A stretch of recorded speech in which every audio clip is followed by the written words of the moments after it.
Oh, salt. You're either a deadly poison or necessary for life. There's nothing in between. It's either good or bad. I think we have some new information. He's walking somewhere.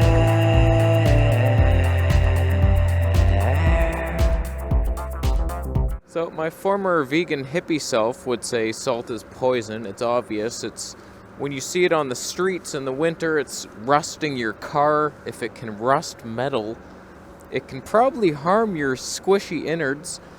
So it's like, yeah, it seems poisonous and it's addictive. Why would anybody consume it? So I did a little experiment. I'm on mostly carnivore now. I did a little 5-day no salt experiment.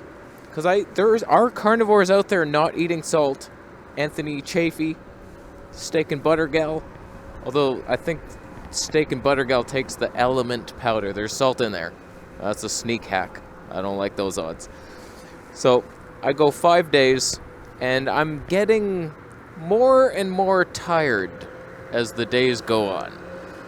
I can feel it. And then a Dr. Berg video pops up all of a sudden because the universe is sending it to me.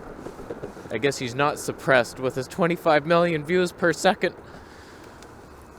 So anyways, he says the first sign of a sodium deficiency is weakness and fatigue. And I'm like, yeah, kind of feeling that.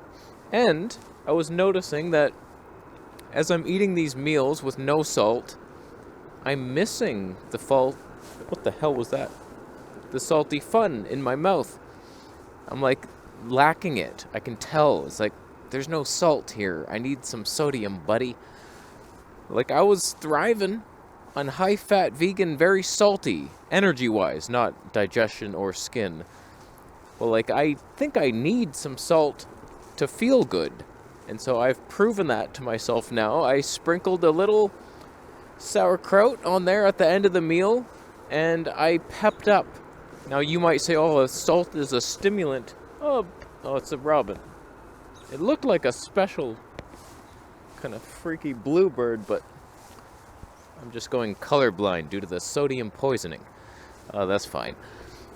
So I had some sauerkraut, pepped up, and today is the next day, and I just feel more alive. I was just getting a little more tired every day without the salt.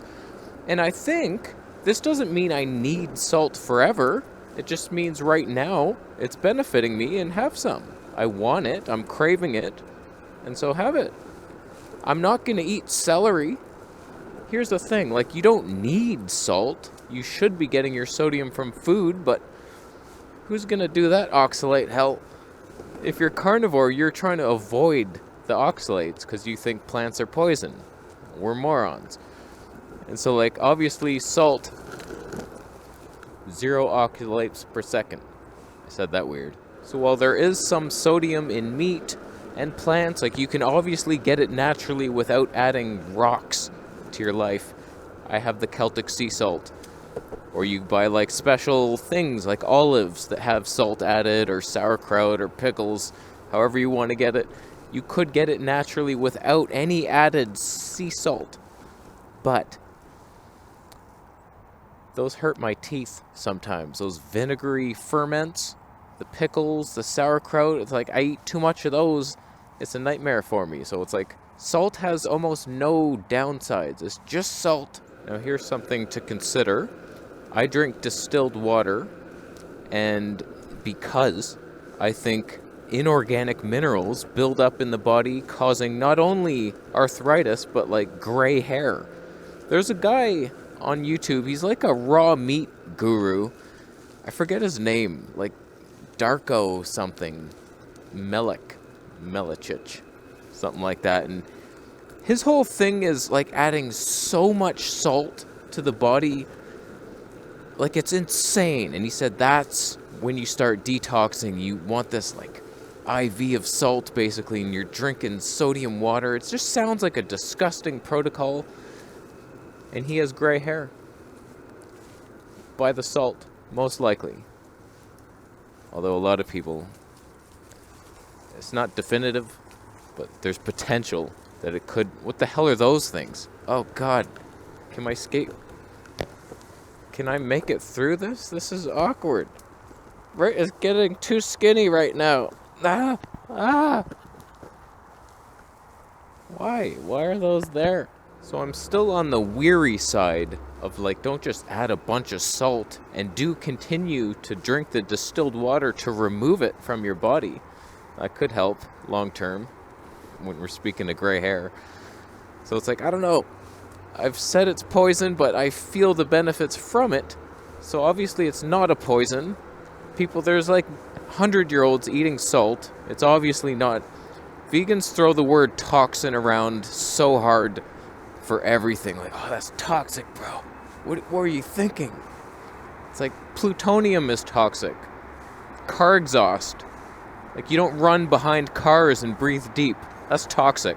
So I like Anthony Chaffee's advice of just salt to taste. Because if you lose your taste for salt, then your body doesn't need it anymore. But there might be this adaptation phase in the beginning. You switch your diet, you're doing carnivore, you need the salt, and then eventually you saturate, and your body realizes there's no potassium coming in ever again from any vegetable or avocados, and you're like, okay, we don't need as much potassium, we don't need as much salt, you don't need to take in the salt anymore, you're done.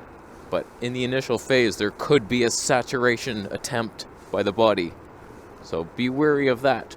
When it comes to what kind of salt, here's where the hippie nonsense comes in. Some swear by the Himalayan, others are Celtic sea salt, others like the Redmond's sea salt that's from Lake Utah, Salt Lake City. Oh my God, that's the purest form. I don't really know, man. Just pick one, a natural one. Don't just get refined salt. That's the most annoying thing, is if you want something delicious, say like olives, a lot of brands just have salt. Like, what is that? Just refined sodium with aluminum in it. So it's like, it's hard to find anything. If you want mayonnaise or something, it's like salt. You might see sea salt. You'll almost never see Celtic sea salt. I've seen a couple processed foods with Himalayan salt, like popcorn with coconut oil and Himalayan salt. It's like, okay, they care, but it's still popcorn. It's freaking popcorn. It's corn. It's genetically modified, even if it isn't. So be safe out there. And don't get me wrong here, meat is still delicious without the salt. I had a steak the other day, air fried. You saw it. It was fantastic. I didn't need the salt, but when I have like a tin of canned salmon and I buy the no salt added one, because the one with salt is just salt, not sea salt, it's gross. It's not good. I don't know why I torture myself with it to get omega-3s and calcium. That's what I'm worried about. Getting enough calcium on the carnivore diet so I feel like I have to have melted bones. That's why I'm doing it. They have bones in there and you crunch them. It's probably constipating me. How could that help? Eating bones. I don't know. I'm a moron. But I just noticed that salt is fun. I tried to make meatballs the other day in the air fryer. They did not stay balls at all. That's all I know for sure. I added 2 eggs. That was way too many eggs. And I didn't cook it right. The balls were too big. I had an awkward time flipping them. They just came apart. It wasn't great. I'm still experimenting with the air fryer and putting frozen peas in the bottom. That didn't help. That just turned into soup. So I do want to try some broccoli. A little broccoli layer on the bottom, chicken thighs on top, dripping down chicken juice into the broccoli. Are you believing that? A little salt in there somewhere. Fun times ahead. So salt, I don't know. Pay attention to your body. Your body's giving you the signal. Do you like salty food? You might need some. Don't go overboard on it, you processed freak with your chicken nuggets. I'm gonna leave. We learned stuff. You thumbing up the video? Thumbs down if you've noticed that the best salt is found inside chicken stomachs. Seems impossible. I don't think there's any chicken sodium in a gizzard. Gizzards are the dumbest food, by the way. What's that texture all about? That's stupid. I did buy sheepskin gloves. I eat lamb meat. Why would I throw away the skin? They're not warm. I'll leave. You subscribing for more videos? I'll see you in the next one. Let me know if you think salt is poison or if it's healthy. Let me know down below. What are your thoughts?